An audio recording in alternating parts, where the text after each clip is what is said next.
Dear Madam State Minister Reem Alabali-Radovan, Professors Costello and Doyle, dear colleagues, students, and friends. My name is Cornelia Woll, President of the Hertie School, and I would like to warmly welcome you to tonight's event hosted by our Center for Fundamental Rights, the Wissenschaftszentrum Berlin, and the RefMig project. Madam State Minister, we are deeply honored and to welcome you and appreciate your willingness to share your perspective on one of the most pressing issues of our times, migration policy and refugee protection in Germany, from an actual front row position. For us at the Hertie School, it is among the most important parts of our work to engage with the practitioners who contribute to shaping and implementing public policy in the real world. And in this real world, the issue of migration and refugee protection is among the most acute. It is not only Russia's brutal war on Ukraine which has brought so many people to us seeking refuge. If we look around the world, more people than ever had to leave their homes in search of protection and safety worldwide. The reasons are manifold and include not just war and violent conflict, but also the consequences of climate change. Clear policies that shape migration and refugee protection are a matter of saving lives and protecting people's most fundamental rights. But they are also a complex task for public administrations, as they quite literally span all levels of government, from the international realm to the federal government and the local communities. Migration policies always existed in a force field where we can find intense debates, backlash, calls for restrictions on the one side, and impressive showings of solidarity and support of community members on the other side. Its high degree of politicization certainly makes it one of the most difficult public policy areas, at least among the ones that I have worked on in detail. It is certainly one of the most complex. Few people are better equipped to tackle this issue than State Minister Alabali-Radovan. She herself migrated to Germany and thus has first-hand knowledge of what the people who come here really need. After a short career in business consulting, she worked for the State Office for International Administration of Mecklenburg-Vorpommern, and her responsibilities included the Migrant Reception Center where she herself had once arrived. Serving as Mecklenburg-Vorpommern's State Commissioner for Integration and now as member of the Bundestag and State Minister and Federal Government Commissioner, she continued her service in this area.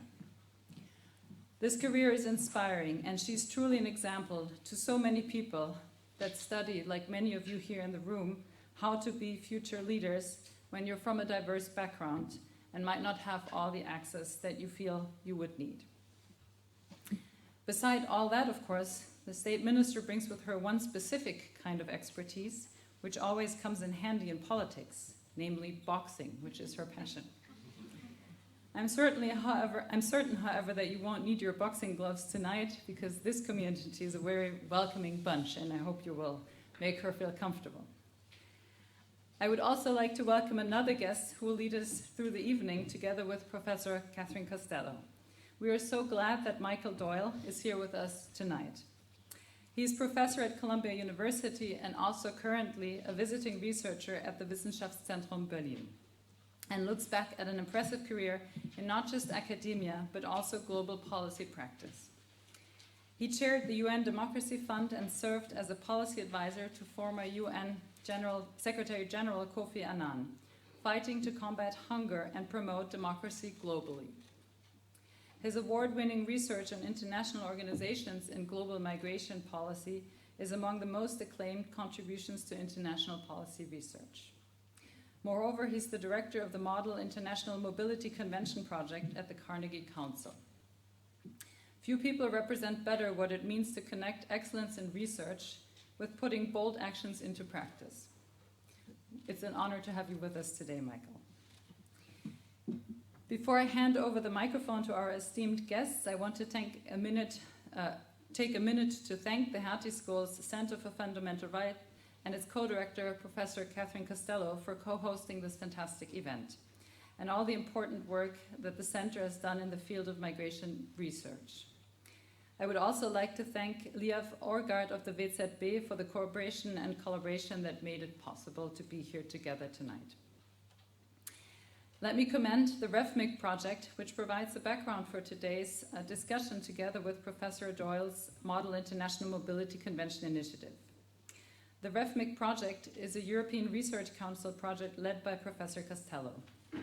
It aims to examine the global refugee and mobility regimes, focusing on the institutions and practices that institutionalize the refugee-migrant binary. The Model International Mobility Convention is a blueprint for reform, initially drafted by a group of over 40 experts in migration and refugee protection, which sets out international standards for global mobility for the varying statutes under which people move across borders. We're so glad to work with the outstanding experts who participate in these two crucial efforts, and thank you for joining efforts here today. Finally, I would also like to thank everyone behind the curtain who made this event possible, and I would like to thank the audience for joining us on-site or online. After the State Minister's intervention, Professors Costello and Doyle will open the discussion with her and then invite your questions.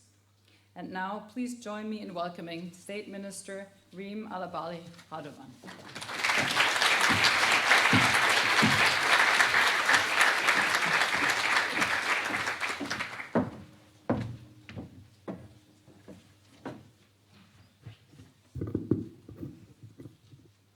Dear Professors Ball, Costello, and Doyle, dear ladies and gentlemen, thank you very much for inviting me today. I feel very honored and privileged to share my thoughts with you and discuss the current challenges we meet in the field of migration in Germany and around the world. I don't get to watch the news very often recently, I must admit, but recently I had the opportunity to. One picture after another of happenings around the world. And I would like to share with you 5 of these pictures, broadcasts that will reflect to you the multitude of challenges we face in the field of migration in Germany today. So let me take you to the first news. The first picture on the news, of course, was an update on the war in Ukraine. The picture of a mass grave just outside of Izium, pictures of terror, death, suffering, and horrific scenes of destruction. The war has been raging for over half a year. Women and children, old people, and even some who survived the Shoah have fled their homes and made their way to Germany. To date, more than over 1 million people have came to us. How Europe reacted to the people fleeing from Ukraine was a triumph. What we saw was and still is solidarity. Finally, Europe has shouldered responsibility. For the first time in the history of the European Union, we activated and implemented the Temporary Protection Directive. As a result, this meant and still means that refugees from Ukraine are granted a secure perspective and are not required to complete asylum procedures, and this is historical. In Germany, this means that Ukrainian refugees have access to employment and to integration courses in order to learn German, and most of all, they are given social security benefits by our job centers. And this very new approach, the integration from the very start, has to be an ideal example for our country. Fast decisions on protection and residence permit, integration from day one, no employment bans. That is what we need. All this is also laid down with regard to asylum seekers in the coalition agreement of this government and will be passed as a law in a few months by the parliament. There is no question that we have been successful in taking in refugees from Ukraine and other areas of the world that came to us in the last few months. But major challenges remain. As many cities and regions currently state on a daily basis, we urgently need more adequate accommodation and flats. We need to support schools and the labor market. For all the people that have arrived and those who will still come, we need to work on shaping our future together, even if many are hoping to return to Ukraine as soon as possible. The second picture of the evening in the news was of the demonstrations in Iran. The death of Mahsa Jina Amini moves all over the world. The picture shows women in Iran standing up and fighting for their rights, their freedom, their choice over their body, and their free will. But the news also showed pictures of women in Afghanistan suppressed on one hand, but at the same time standing up for the women in Iran. We know that in both of these countries, people will be pursued or killed for voicing their opinion. These women are risking everything. Of course, we need to stand by their side, like we recently did at the Brandenburg Gate at a demonstration. We need to be loud and clearly demand that the sanctions on Iran are hardened by the European Union. But we also need to be aware of the fact that unfortunately these people must sometimes leave their countries and seek protection outside their country of origin. In Iran and in Afghanistan, Iraq, where I come from, and in many other countries, people are pursued, killed, and tortured, or they are still fighting for their rights. The only way sometimes to stay alive is to leave. Why do I say this? Because these pictures must make us finally understand that no one leaves their home for the sake of it. Those who flee have good reason to do so and have to be able to present their claim of asylum without pushbacks and in fair procedures based on international and European refugee law. And in addition, there must be no first and second-class refugees. In the case of Ukraine, the European Union showed solidarity, but when people flee across the Mediterranean Sea to Italy, to Greece, to Cyprus, solidarity also needs to be given. For years, the negotiations on reforming the common European asylum system have failed to make progress, and this needs really to change. The EU needs an asylum system built on solidarity and immune to crisis.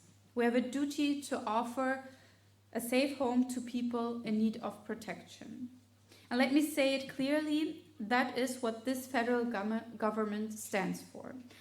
That is why Germany will continue to work towards fair distribution and admission. That is why we are working with other countries to reduce the burden on the Mediterranean countries when it comes to taking in refugees. And please let me add, whilst taking up refugees, we do not lose sight of those who are already in Germany. Moreover, we want to give those foreigners a chance who have been in Germany for a very long time and live in legal uncertainty because former governments failed to give them a perspective. That is why we want to adopt a new legislation on so-called residence opportunities, a law that should provide chances. This is a really big step for us. Some 135,000 people stand to benefit from this, and within a year they can meet the conditions to be awarded a humanitarian residence permit. They will be finally able to live in peace and freedom, have a job to provide for themselves and their families. And finally, we are creating more humanity instead of mistrust. On that note, I would like to stress that today around 500,000 people from refugee-typical countries work in Germany, they pay taxes and contribute to our system. They take an active part in strengthening our economy, our country, and contribute extensively in shaping our joint future. The third news picture takes us to the elections in Italy, which the extreme right has unfortunately won. Today, the new members of parliament took up their work. And unfortunately, this is not the only country in Europe where right-wing parties succeed. Parties win on the back of immigrants or minorities, on the back of migration, and sometimes on ground of pure racism. Words and paroles of discriminations and hate towards people coming from other countries from the basis of their values. But these are not our values. The new government led by this Chancellor, we stand for an open society free of racism. And that is why the Federal Chancellor appointed me to be the first federal government commissioner for anti-racism in February. This new position in the Federal Chancellery shows the importance we attach to combating racism. When we address migration and integration, we cannot overlook the racism and right-wing extremists that exist in this society. And we need to be honest. Fact is that far too little was done to fight this hatred. We are now catching up on more prevention, more political education, improved financing for democracy projects, and tougher criminal law. However, racism does not only exist in violent forms. In its structural effects, racism also prevents the equal participation of all people in a society through disadvantages effects in areas of life such as education, work, housing, or health. Racism thus endangers the cohesion of society as a whole and our democratic culture. Today, we have to work harder than ever to combat discrimination and racism in Germany and as we see all over the world. The fourth pictures of the news was on the economic situation in Germany. Many factors are currently leading to recession and inflation. The COVID-19 pandemic and the war in the Ukraine are only two factors. The German economy and its labor market have been solid over many years despite a number of crises. But looking at our economy now, we also need to conclude that we require more skilled labor to succeed. Germany hence needs immigration. After all, our society is aging and we already are short of skilled and unskilled workers in many sectors right now. That is currently the biggest factor impeding economic success. As I speak to you, around 900,000 positions are registered vacant at the Federal Labor Agency. We therefore need to ensure that everyone in the country can contribute with their potential. Women, older generations, but also people with different passports must to be better included. But we also need more workers from abroad. At this point, I explicitly want to mention internal migration in the European Union as well. EU citizens are our largest group of immigrants in Germany and essential for our labor market. We should not take that for granted. The trend is already declining. As a result, we are working hard to set up tools and legal settings that Germany needs to attract more labor and skilled labor from around the world. And it is here that we want to offer better access, better laws, better information, and very new pre-departure measures to prepare people for living and working in our country. If we want to be a modern country of immigration, and we do, then we have to offer integration and services before arrival. We want to provide tailor-made information, language courses, and migration advices for all who want to come to live in Germany. And let me point out that Germany needs to really step up its efforts to ensure that workers and skilled workers decide to head here and not elsewhere. We want migration hubs in countries of origin and transit countries which promote Germany and engage in pre-departure measures. But of course, we want to do so without causing brain drain in those countries, which is why we link pre-departure measures and development cooperation. Simultaneously, we are improving the German Skilled Immigration Act so that more people can come to look for a job and for professions academic and non-academic. These reforms will hopefully finally make access to the German labor market easier, more fluent, and less stressful. Moreover, we are focusing on family reunification. Those who come as skilled workers need to feel at home here and also be able to bring their families with them. This is the only way to ensure that they really settle in our society. And I'm actually stating the obvious here, but this is a lesson Germany's migration policy had to learn. And my fifth and final picture that I would like to share with you was not in the news. It's the news presenters. One is called Alina Aboud. She has a Lebanese father, was born in the former GDR and grew up in East Berlin. The other is called Ingo Zamperoni. His father is Italian. He was born in West Germany and grew up near Frankfurt in Wiesbaden. Two people from East and West Germany with parents from another country. This is Germany. 27% of its population have roots in other countries. In other words, in every fourth person has a history of migration in their families. In Berlin, it is every third person. So you see, we are clearly a society shaped by immigration. What we now need to become is a modern society that is shaped by migration with equal opportunities for everyone. Moreover, this diversity needs to be reflected everywhere. Not only in the media like Alina Aboud and Ingo Zamperoni, but in business and school staff rooms, also in the federal ministries and in the Federal Chancellery in our capital.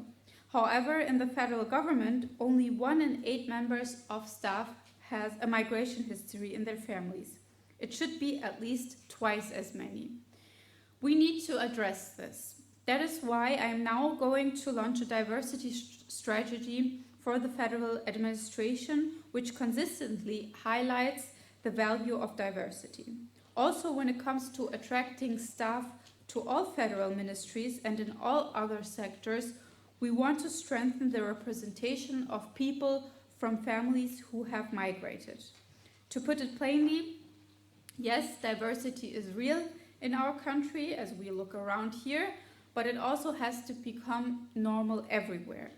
We are also modernizing our citizenship law. We will finally accept multiple nationalities in their entirety. In doing so, we are lowering a major hurdle that has prevented people from naturalizing until now. A good naturalization perspective shows them that they are welcome. People who choose Germany must feel that Germany also chooses them. Reforming the citizenship law will also make Germany more attractive for workers. For them, in times of remote work, there will be a new incentive to become naturalized citizens. This will make Germany a modern immigration country. Concluding, let me say, we need courage, determination, and pragmatic solutions. The pictures of the Ukraine and Iran show that people will continue to flee from war and political system. But climate change and maybe other factors unknown as today, such as energy supplies, will define new reasons for people to seek asylum. Walls, fences, and paragraphs will not stop people in need from leaving their homes. That is why we need good structures and smart solutions. The news presenters show us that migration is not new. It's not a new phenomenon, and that our societies have long been shaped by it. It is our duty to ensure equal rights and representation in all areas of life. And we must finally see migration and integration as a normality and an added value. Only then we will also be able to attract people to come to Germany and enrich us with their skills and know-how. Laws, regulation, and less administration do help. Yet that alone doesn't make us attractive. And finally, the elections in Italy and also Sweden must warn us that we must stay strong against populists, against racism, and make sure not one person is discriminated against, injured, or killed. We want values of humanity, equality, and respect to define our diverse country. thank you very much for your attention. I'm looking forward to your questions and to the discussion. Thank you.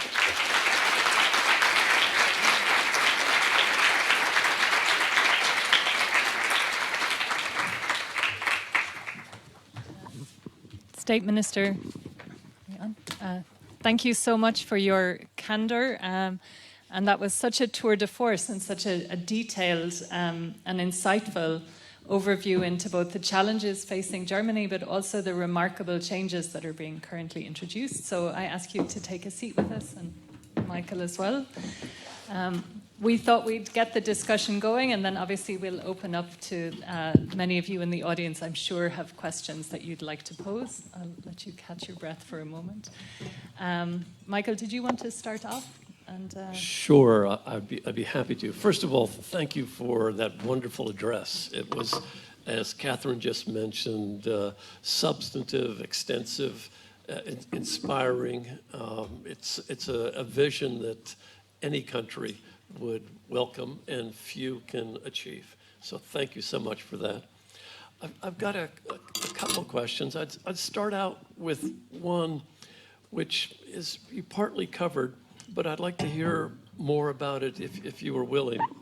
And that is that the recent record of welcome for the Ukrainian refugees, especially in Germany, led to a number of striking new practices, one of which the temporary protection, the extension of the right to work and social protections was really important. And so I'd like to say, this was a very positive experience. What would you identify, maybe in addition or to elaborate a little bit more on the temporary protection? In particular, what could you say would be something that other countries in Europe or further afield should imitate? What can they learn from the good experience that the Ukrainian refugees have met with when they've come here to Germany?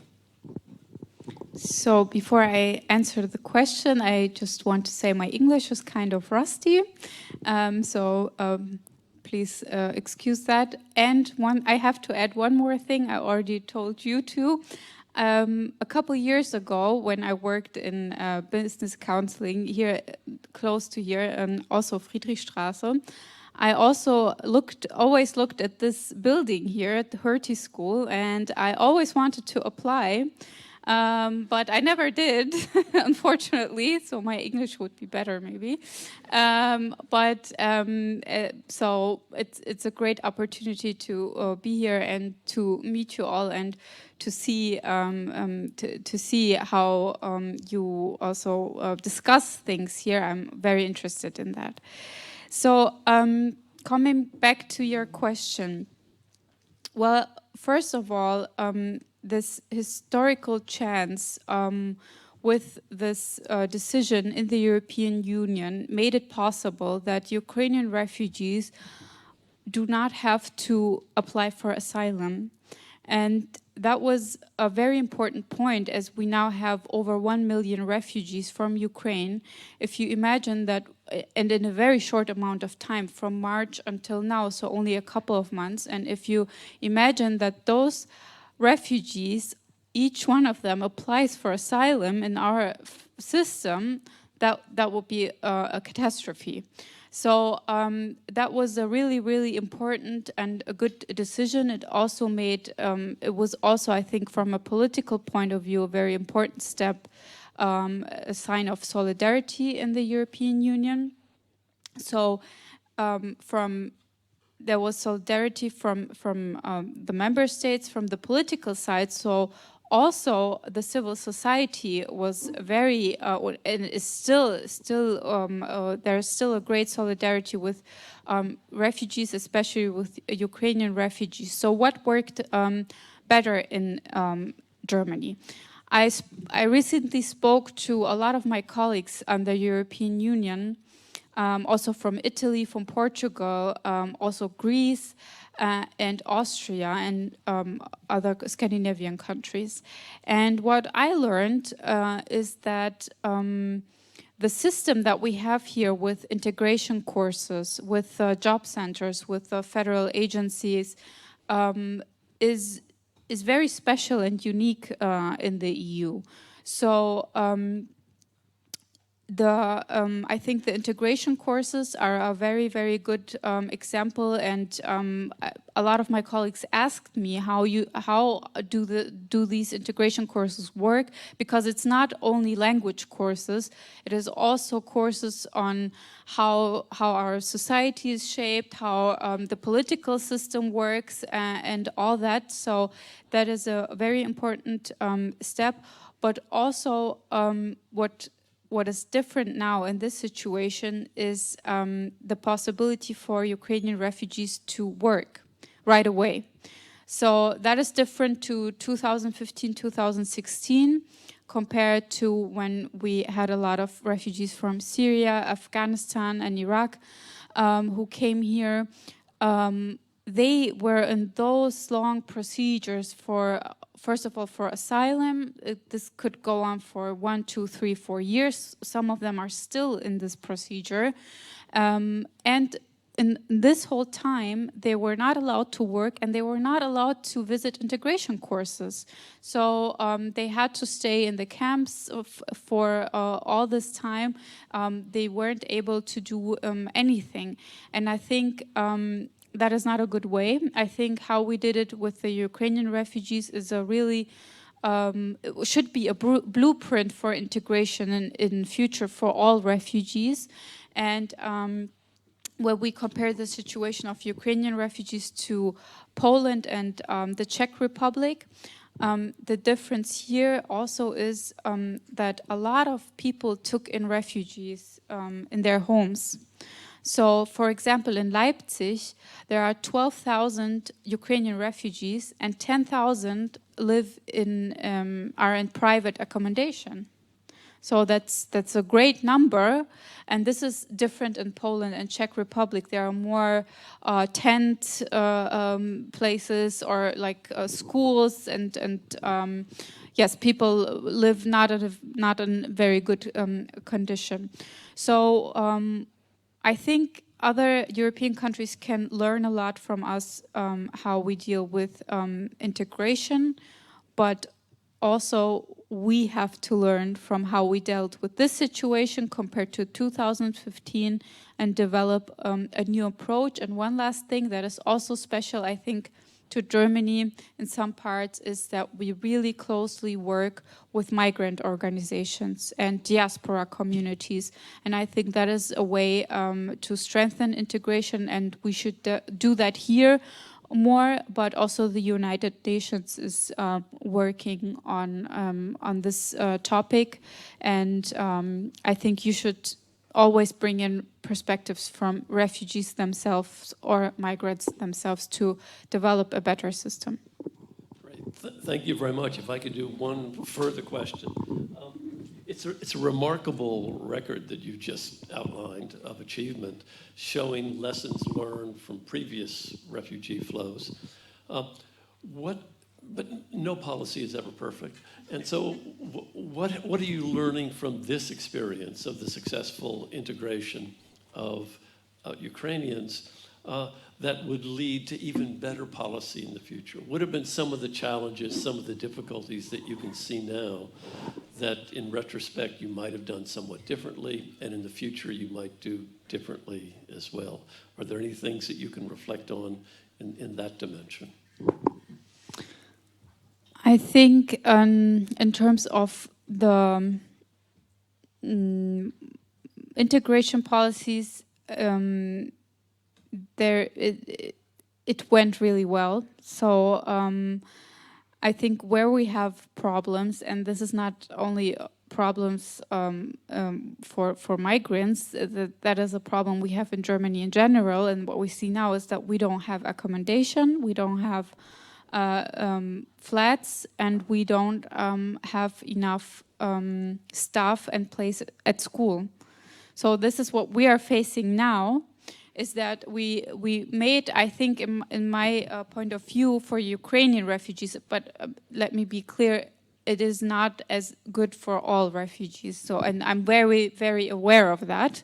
And this is why I'm really pushing towards that we make the progress also for all refugees. And we have already decided on that in our coalition agreement. We want to lift work bans, we want integration courses from day one, and we want a fair asylum system and so on. We are working on that, but with all refugees, and especially now the Ukrainian refugees, as there are so many, the problem that we're facing now is in the municipalities. We just don't have, in some places we don't have any more space.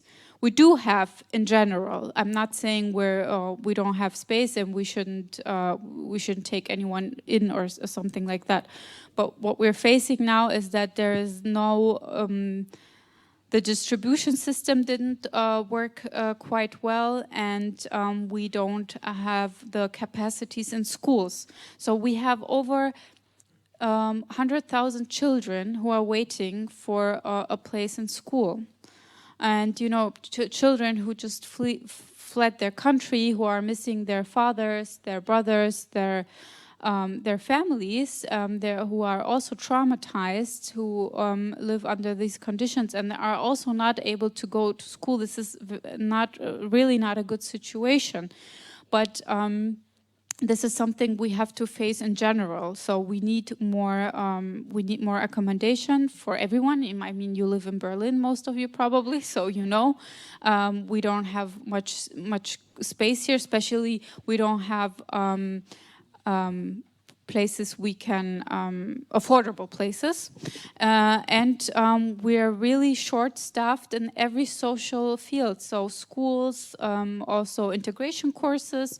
There are some areas we don't have German teachers anymore.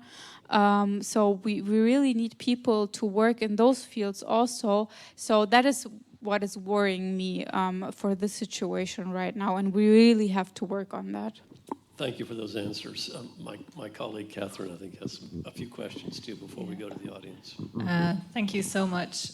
Maybe to pick up on the Ukrainian example, which, as you said, is so different to how other protection seekers in Europe are treated. And you mentioned, obviously, the triggering of the Temporary Protection Directive is just a sea change in terms of immediate access to status and rights. But for me, the other huge distinguishing feature is that Ukrainians enter the EU without visas. And so the question that then brings to mind is, the slogan of 2015, safe and legal routes to claim asylum, which is still not being solved. And it's still, for me, the big problem at the heart of the common European asylum system, that most people have to break the law and maybe also risk their lives to claim asylum in Europe. So the coalition agreement nods to some issues, but I'd like your take on that as well. So for me, it is very important that we work on safe and legal ways. And one of them is family reunification. That is something that we are also currently working on, and I hope the new laws will be in Parliament soon. Because when we see, we are now in the Bundestag, we are currently discussing pull effects, because the CDU, the Christian Democratic Union, is very... Well, they always like to speak about pull effects, whatever we do. All good changes in migration, from my point of view, good changes and progressive changes in migration and integration come with pull effects. But when we look at the statistics, that is a very old theory from the 60s or 70s. And what really is a reason for people to come to Germany, also refugees, is that they know people here, mostly family. So I think one important step is family reunification. We need to make it easier, more possible, and we are currently working on that. The second one is the coalition of willing states who are not so many in the European Union right now, who take in refugees who were saved in the Mediterranean Sea. So I think we will take in 40 refugees next week, I've heard. So that is not a big number, but it is a step. And the goal is to have this system all over the European Union. And the Minister for Interior, she was in one of her first months in this administration, she talked to her colleagues in the EU, but this is really, really tough right now. So, but we are still doing relocation. That is very important. The third step, and that is also very important because we have a responsibility there, and we agreed on that, is that we take in refugees from Afghanistan, who not only we already do, but people who worked with the German government, with the army, and also family reunification. But the third step in Afghanistan is also take in vulnerable groups, human rights activists, people who are threatened right now.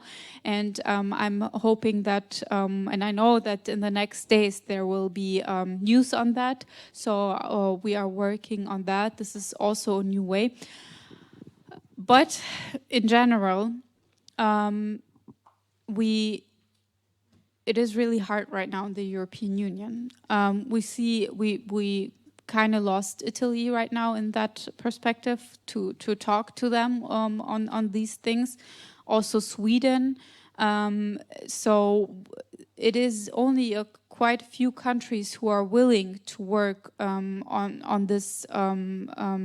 On safe and legal ways to come to Europe. And we need Europe. I know that I hear a lot of critics saying, but Germany can go on and go further. We try and we do, but we still need our partner countries in the European Union. And as the situation is right now, it is really, really hard. But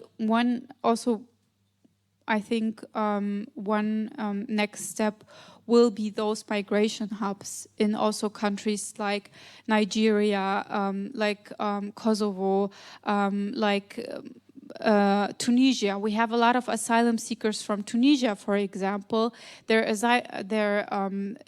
They will be denied 99%. So they basically have no chance for asylum, but we want to make a possibility for people in Tunisia to come to Germany with those migration hubs. So this is also a safer and legal way to come to Germany to work without going through this very, very scary way on the Mediterranean Sea. So we are currently also working on that, but I think we will need to do more.